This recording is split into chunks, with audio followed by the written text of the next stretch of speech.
اللہ کے ساتھ کیا رشتہ ہے، رسول کے ساتھ میرا کیا رشتہ ہے، ان رشتوں کی ہم پرواہ نہیں کرتے، لیکن خونی رشتے کی پرواہ کرتے ہوئے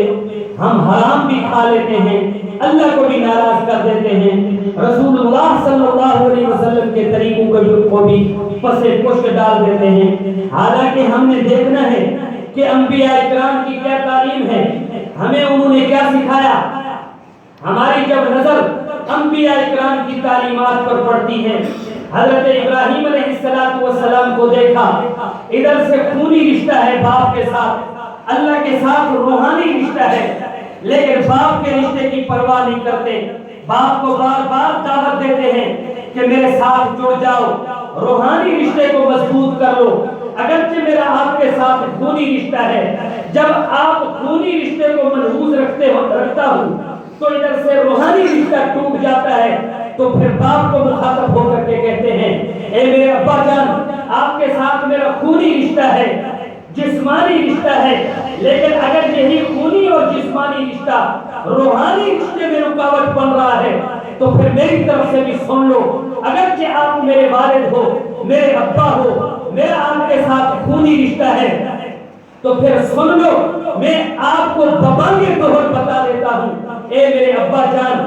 آپ جن کی عبادت کرتے ہو، انا بری ہوں مما تعبدون، میں ان سے بری ہوں جن کی تم عبادت کرتے ہو، لہذا مجھے روحانی رشتہ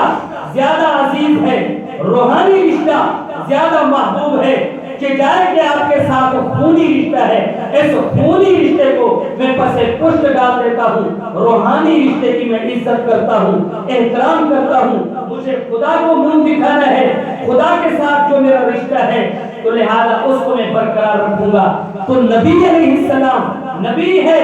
خونی رشتے کی پرواہ نہیں کی، روحانی رشتے کی پرواہ کی۔ حضرت نوح علیہ السلام کا بیٹا ہے، آپ دیکھ رہے ہیں، بار بار بلا رہے ہیں میرے ساتھ مل جاؤ، کامیاب ہو جاؤ گے، روحانی رشتے کو مضبوط رکھو، لیکن بیٹے نے کہا کہ میں آپ کے ساتھ جانے کے لیے تیار نہیں ہوں، میں تو پہاڑ پر چڑھ جاؤں گا، بچ جاؤں گا، لیکن اس کو تو پتہ نہیں تھا لا عاصم اليوم من امر اللہ الا من رحم وحال بینہم الموت وکان من المغرقین۔ تو نتیجہ کیا نکلا، ادھر سے بیٹا ہے، خونی رشتہ ہے، ادھر سے اللہ کے ساتھ روحانی رشتہ ہے، دینی رشتہ ہے، لیکن حضرت نوح علیہ السلام نے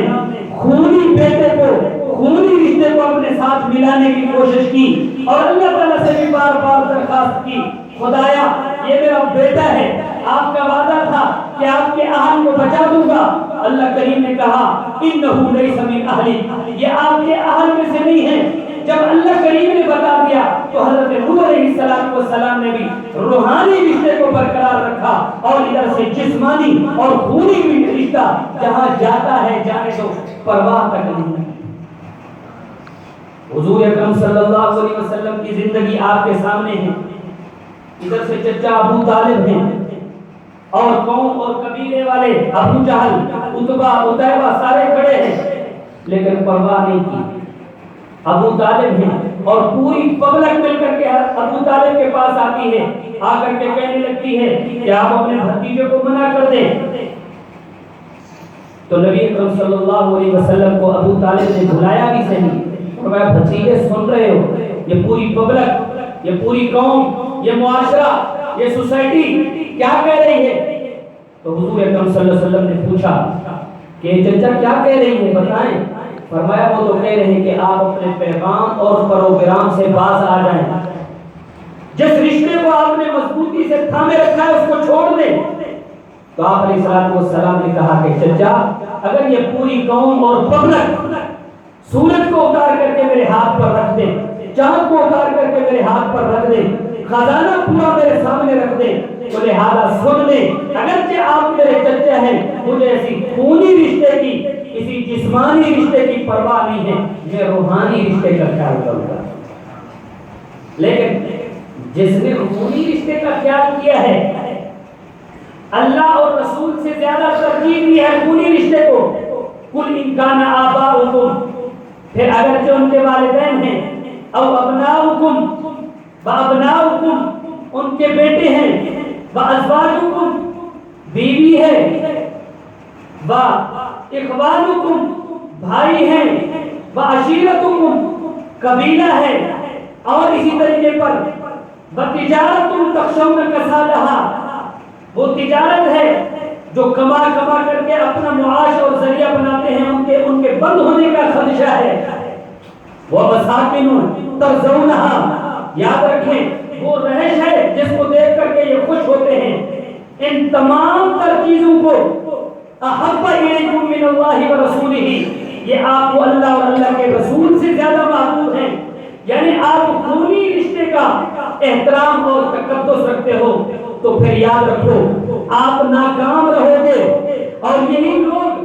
جو باپ کو ترجیح دے دیتے ہیں روحانی رشتے کے مقابلے میں، بیٹے کو ترجیح دے دیتے ہیں اللہ اور رسول کے مقابلے میں، بیوی کو ترجیح دے دیتے ہیں اللہ اور رسول کے مقابلے میں، قوم اور قبیلے کو ترجیح دے دیتے ہیں اللہ اور رسول کے مقابلے میں۔ آگے قرآن مجید کے اندر دوسرے مقام پر کہا گیا ہے اولئک حزب الشیطان، یہ شیطان کے پیروکار اور شیطان کی جماعت میں ہیں۔ یاد رکھیں جو شیطان کی جماعت میں بھرتی ہو گیا وہ خسارے والا ہے، لیکن جنہوں نے روحانی رشتے کو ترجیح دی ہے اور روحانی رشتے کو انہوں نے اہمیت دی ہے، روحانی رشتے کا خیال رکھا ہے، قرآن مجید کے اندر ان کے متعلق بھی بتایا گیا لا تجد قوما یؤمنون باللہ ورسولہ یوادون من حاد اللہ ورسولہ، بتایا گیا کہ اللہ اور اس کے رسول کے مقابلے میں چاہے کہ بیٹا آ جائے ان کو ترک کر دیتے ہیں، اللہ اور رسول کے مقابلے میں والدین آ جائے چھوڑ دیتے ہیں۔ ایسے لوگوں کے لیے کہا گیا ہے اولئک حزب اللہ، یہ اللہ کی جماعت میں بڑھتی ہے، یہ اللہ والے ہیں۔ اولئک حزب اللہ الا ان حزب اللہ هم المفلحون، ان کے متعلق کہا گیا کہ یہ لوگ کامیاب ہیں۔ تو ہمارا جو آپس میں رشتہ ہے ہم سارے مل ملا کر کے چاہتے ہیں کہ اللہ کے اعلانات برقرار رہ جائیں، رسول اللہ صلی اللہ علیہ وسلم کے طریقے جو مدارس کے اندر ہمیں بتائے جاتے ہیں پڑھائے جاتے ہیں یہ ہمارے رشتے برقرار رہ جائیں، مضبوط رہ جائیں، کوئی بھی اللہ اور اس کے رسول کے مقابل میں کھڑا ہو کر کے ہمارے لیے رکاوٹ بنے گا ہم اسے اوپر سے پشت ڈال دیں گے، ہم روحانی رشتے کو برقرار رکھیں گے۔ تو لہذا ہمیں چاہیے کہ جو بھی ہمارے یہ پیغامات ہیں، پروگرامات ہیں، یہ ہماری بزمیں ہیں، یہ تعلیمی سلسلے ہیں، یاد رکھیں کافی چیزیں رکاوٹیں بنے گی، اسی رشتے کو توڑنے کے لیے کافی چیزیں آئیں گی اور آئی بھی ہیں، ہم نے ان کی پرواہ نہیں کرنی، ہم نے میدان میں کھڑے ہو کر کے لوگوں کو اللہ کی طرف بلانا ہے، رسول اللہ صلی اللہ علیہ وسلم کے بتائے ہوئے پیغامات، بتائے ہوئی دعوت لوگوں تک پہنچانی ہے کہ جائے کہ جتنی بھی چیزیں ہیں ہمارے اوپر بند کر دی جائیں، اور پہلے بھی بند کر دی گئی تھی۔ آپ کو پتا ہے منافقین بیٹھ کر کیا منصوبے بناتے تھے کہ یہ جو لوگ اللہ کے رسول کی مجلس میں بیٹھ جاتے ہیں، یہی جو لوگ مدارس کے اندر چلے جاتے ہیں، ان کے خرچے بند کر دو۔ ہم الذین یقولون لا تنفقوا علی من عند رسول اللہ، فرمایا جو اللہ کے رسول کے سامنے یا اللہ کے رسول کی تعلیمات جو پڑھا رہے ہیں ان کے سامنے جو لوگ بیٹھتے ہیں، لا تنفقوا، ان کو خرچے نہ دو، ان کے خرچے بند کر دو، اور ان کے مدارس میں آنے والے حساب کا ایڈٹ کر لو۔ بڑی بڑی یہ تحریکیں چلی ہیں، کوششیں چلی ہیں، لیکن یاد رکھیں یہ خرچے ہمیں نہیں چلا رہے، یہ خرچے یہ جو لوگ دیتے ہیں ان خرچوں کے بل بوتے پر ہم دین کا کام نہیں کر رہے۔ ہمیں پہلے سے پتا ہے وَلِلَّهِ خَزَائِنُ السَّمَاوَاتِ وَالْأَرْضِ وَلَكِنَّ الْمُنَافِقِينَ لَا يَفْقَهُونَ، زمین و آسمان کے سارے خزانے اللہ کے پاس ہیں۔ جس خالق کائنات کے ساتھ ہمارا روحانی رشتہ وابستہ ہے اور اس کے نبی کے ساتھ ہمارا روحانی رشتہ وابستہ ہے، زمین و آسمان کے خزانے اسی کے ہاتھ میں ہیں۔ اگر اللہ نے یہ کام چلانا ہے، جتنی بھی پبلک آ جائے، جتنے بھی مخالف آ جائیں، مدارس کو بند کریں، آپ کو روک دیں کہ آپ دین کا کام نہ کرو، لیکن یاد رکھیں کام ہو کر کے رہے گا۔ اللہ تبارک و تعالی سے دعا ہے کہ اللہ تعالی ہم تمام کو دین متین کی خدمت کے لیے قبول فرمائے، اور پھر سے میں آپ کا منتظمین جامعہ کی طرف سے منصفین حضرات کا، مہمانان گرامی کا، آنے والے طلباء کا شکریہ ادا کرتا ہوں۔ یہ جامعہ یوسفیہ والوں نے آپ حضرات کو موقع فراہم کیا اور میں ان کا بھی آپ حضرات کی طرف سے بھی شکریہ ادا کرتا ہوں۔ جامعہ کے اندر آپ حضرات خوب جانتے ہیں سالانہ یہاں پر طلباء کو پڑھنے کا بھی موقع دیتے ہیں، چھٹیوں کے اندر بھی یہاں پر بھی دورے ہوتے ہیں، دورہ صرف، دورہ نحو، اور اسی طریقے پر حالات حاضرہ کے مطابق انگلش بھی پڑھائی جاتی ہے، کمپیوٹر بھی سکھایا جاتا ہے اور عربی تکلم پر بھی بہت زور دیا جاتا ہے۔ جیسے ہی وفاق کا امتحان مکمل ہوتا ہے، جامعہ کی الحمدللہ یہ ترتیب ہے، سینکڑوں طلباء آ کر یہاں سے مستفید ہوتے ہیں، اور جو نئے طلباء آئے ہوئے ہیں ان کے علم میں بھی یہ بات میں لانا چاہتا ہوں، جیسے کہ مولانا نے بزم کے حوالے سے آپ کے سامنے گفتگو کی ہے۔ مولانا ایوب صاحب کے یہ کوششیں ہیں، یاد رکھیں اس بزم کے پیچھے کئی مقاصد ہوتے ہیں۔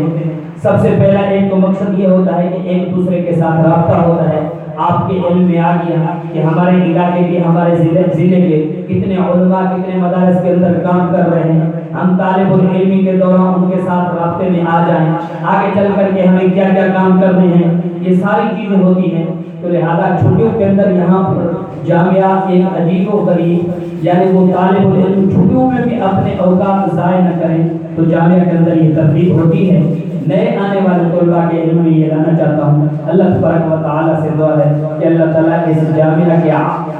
جو ہے فیض کو پورے عالم تک پہنچائے۔ حضرت محمد صاحب دامت برکاتہم، حضرت مولانا حسن الرحمان، یاد رکھیں یہ اکابرین کی ایک نشانی ہے۔ مولانا احمد الرحمان صاحب رحمۃ اللہ علیہ کے رفیق ہم سفر رہے،